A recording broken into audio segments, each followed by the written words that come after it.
See, Rasta. See, Rasta. Rasta. Son, what's wrong? Why you putting on shades? See, you can't hear me. Why you putting on shades? It's not bright in here. Not bright. Nah, you to cut the lights on in here, so I take the shades off. Oh, man, what happened to your face? I didn't say that yet. So you be moving in your sleep? Son, you lying, son. Just hot. Yeah, that's why you sweating, because it's lying, bro. Man, you sweat when you lie. Don't mean I sweat when I lie. That dog beat you up again, be real. I can see it on the side of your face. Why I can see it. Ain't no dog put their paws on I can see it on the side of your face. The dog hit you. Put their hands on me, bro. Man, this dude always lying about this dog. Dog, you need help. You need help. On your face, I've been telling you this. I can see it. Right there under your eye and on your cheek. And on your cheek, you need help. I don't got no know what you talking about. Man, you down bad for real. What's up? It's your boy Ross. Back into the business. Back into the things. See that he can't read.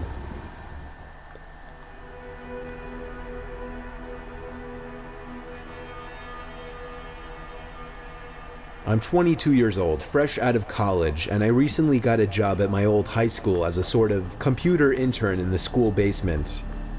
The basement of the school is very messy and disorganized, but there is a small 3-person office that's actually very nice down there. It has 3 nice big desks, 2 mini fridges, a flat screen TV mounted on the wall, and oh so satisfying air conditioning, a luxury the students and teachers cannot enjoy in the school. And of course all the school servers and other computery stuff. I got the job because 3 of my old computer teachers flat out adored me. I could actually consider them as real friends, not just teacher figures, so they all helped tremendously in landing me this job. It's been great, until something that happened a few weeks ago. My 2 co-workers that shared the office with me, Dave and Gary, weren't in the office at the time. They were upstairs working on papers or whatever. I was eating my sandwich during my lunch break when I got a phone call from one of the women in the front office telling me the school was on lockdown and that somebody, possibly armed, had entered the school. There wasn't much that I could do other than turn off the lights because, surprisingly, as nice as this little office was, it didn't have an actual door to it, just a big opening, and the door to the whole basement didn't even have a working lock. For my own safety, I did turn off all the lights in the office and my computer screen. I kept my phone on the desk, texting both Gary and Dave, but they wouldn't respond. I sat down there in the dark playing games on my phone for like 20 minutes, waiting for the call from up front to tell me to resume working. I had no idea what was happening. I couldn't hear what was going on upstairs from down here, but I was not allowed to make any calls until I was informed that the lockdown was over. Then the noisy basement door opened. As the creaking echoed across the basement and into my office, I sat up from my seat, wondering if I should call out Gary or Dave. I was eager to get some info from them. Someone then came running down the stairs and their footsteps were approaching my office. I pushed away my chair and crawled under my desk. Somebody entered the office but did not turn on the lights. This man's scary. There was just silence. I can't even describe the fear I was experiencing. I felt like if I made one sudden noise, I'd be a dead man. Suddenly, my phone dinged as I got a text message. I felt my entire world shrivel up and die at that one moment as I clenched my teeth in fear. Footsteps suddenly moved closer to me until I finally dove out from under the desk in capitulation, begging whoever it was not to kill me. A student. And just then, someone grabbed my arm and pulled me up. It was some guy in a red plaid button-up, jeans, and a reddish-black cap. He told me, "It's okay, I'm just down here hiding with you." "What's going on up there?" I whispered to him. He kind of ignored my question and asked me if there's an exit down here. I told him, yeah, around that way. Before he could do anything else, I asked him, Who are you? There was a brief moment of silence before he started explaining he was coming in to pick up his son when a teacher told him to hide. After his explanation, I checked my phone and saw the text I received was from Dave. It said, "Dude, this is fucking crazy. Some guy with a gun shot Mr. Buckley. He's wearing a red shirt and a hat. Whatever you do, don't come upstairs." I was about to reread that text out loud to the man until I realized. I looked up and felt my stomach sink. The man seemed to catch on to my suspicious stare. Panicking, all I could think to do was to run for the upstairs. A gunshot echoed through the basement and I could hear the bullet ricochet off something metal in the darkness. But thank God the bullet missed me and I made it upstairs. Fortunately, police were waiting at all exits, including the basement exit, and caught the man the second he opened the door. More good news, our teacher Mr. Buckley survived the gunshot. It was later determined that the man and Mr. Buckley had some beef for whatever reason, but that was never revealed. All we know is that Mr. Buckley couldn't have done anything that would have warranted this kind of reaction. And I know that the sound of that gunshot will forever echo in my mind.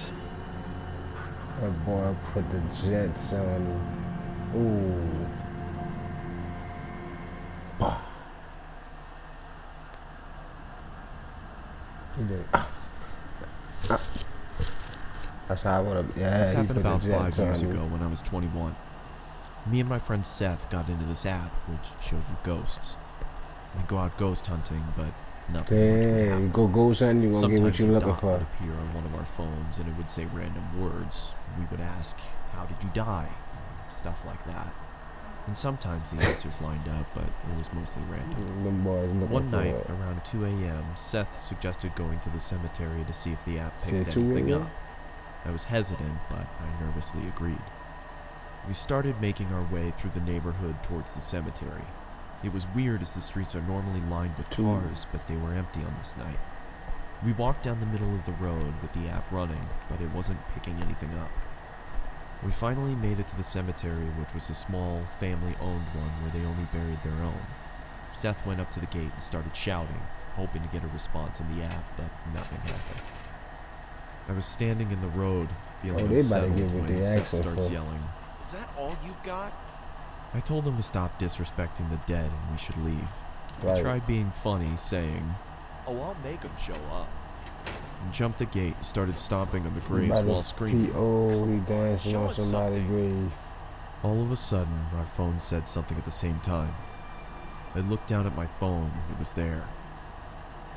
We both just stood there, looking at each other, when 10 or so red dots appeared on the radar, and then it said it again. When I looked back up from my phone, Seth was next to me. I said, "We have got to go."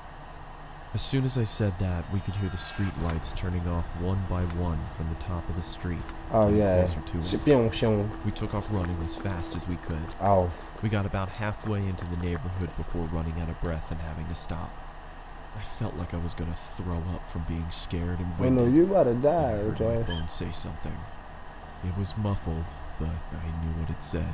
Being too scared to look at my phone, I looked at Seth, who looked terrified. He nodded at me to get my phone out, so I slowly pulled it out and it said my name across the top. Oh God. I turned my phone off and said, "Screw this, I'm done." We made our way back to my house and had a cigarette to calm down. Boy, that's not how that works. Talking about what just happened, almost not believing. Let me see, I'm done. When I heard my phone again. This time it was my sister's name. We just stood there, frozen, not saying a word, when it went off again and said my brother's name. I took my phone out, turned it on, and deleted the app. I asked Seth to stay the night, but he refused. I can't blame him. When I finally got to sleep that night, I dreamt a muffled voice repeating a word. Why they in your phone? He the one who won't dance on it. Second line on the man grave. My phone was off, with the battery out.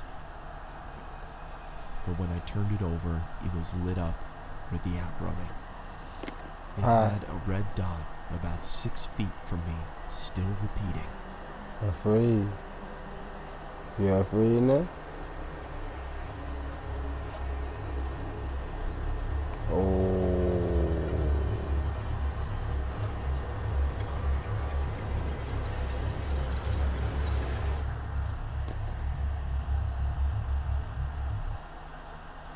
Son, listen.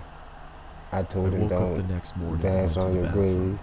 That's what I you're had a supposed to say. razor-thin Yeah, cut from my left shoulder to my right hip. I don't know what happened that night, and nothing has happened to me since. Needless to say, I don't mess with that kind of stuff anymore. But it either dug something in you or it took something out of you. Talking about. Boy, tripping big time, mega time. It was November of 2006. I was a 16-year-old kid living in the town of Altoona, Iowa. I went to bed early one night because I had to work the early shift at McDonald's. As I slept, I had a dream that I was running through downtown Des Moines, but I wasn't on a jog. I was running from something. As I ran around the corner of a building, I came face to face with my pursuer. A tall man wearing a trench coat and a top hat stood in front of me. The only thing visible of his face was his eyes. I'm about to tell you. They were abnormally large with black pupils, and it looked at me as if it wanted something. After what felt like hours, he reached out his bony hand, as if he wanted me to go with him. Oh, no. I woke up violently from my dream, and after catching my breath, I peered around my room to see if I was safe. As I stood up from my bed, I noticed that I could see my breath. Feeling confused, I checked my window. It was latched shut. I then walked over and checked my vent. I could still feel warm air coming from it. As I sat back down on my bed, I tried to figure out what exactly was going on. That's when the figure from my dream appeared at the foot of my bed. I scrambled back to my headboard. What do you want? I asked, trying to hide the shakiness in my voice. With the same bony finger, he pointed at me.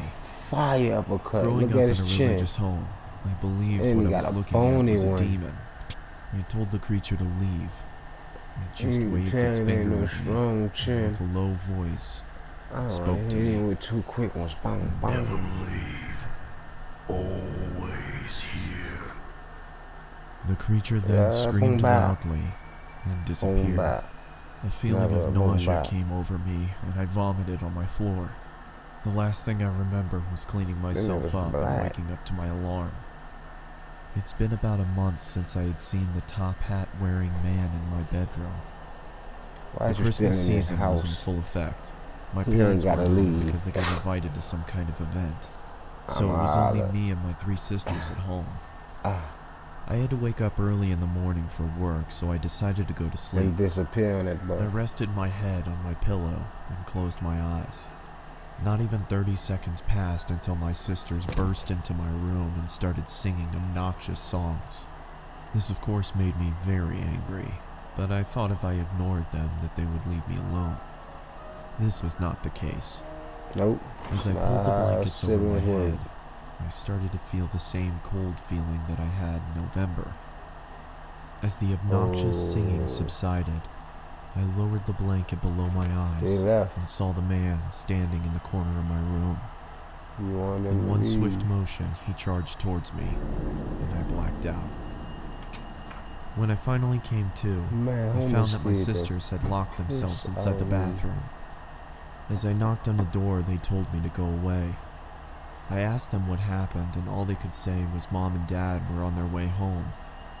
I looked down and saw that my hand was slightly bloody. Holes were in the bathroom door, and a broom was sticking out of the wall. I then walked into the living room and found that there were knives stuck into the wall as well.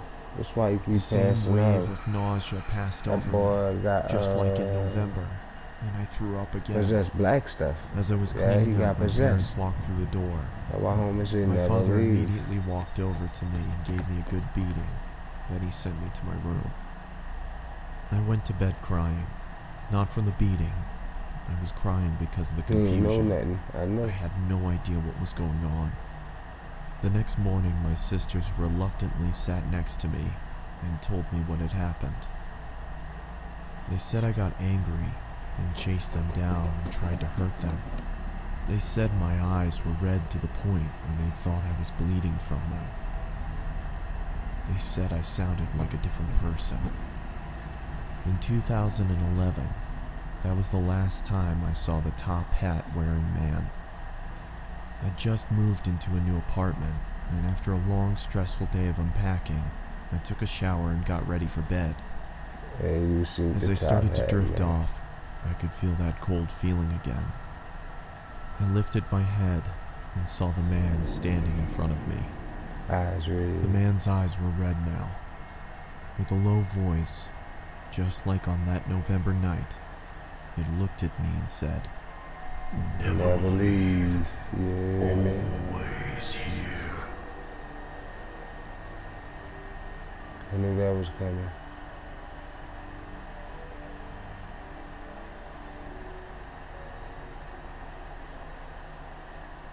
Oh, that. Tomato or tomato, either way the boy the greatest play it. I won't say it no more. I won't call, but I'm here for the crown. Board of Education versus Brown. I was board of education, left the town. Fuck a resume and fuck a cap and gown. Fuck a background, check background. When I get the check, nigga, that's now. I was just fucked up. I was just down bad. I had to type. Thank you, man. All like and subscriptions going toward the Defense Against Chihuahua Fund. So help your boy out, man. Please.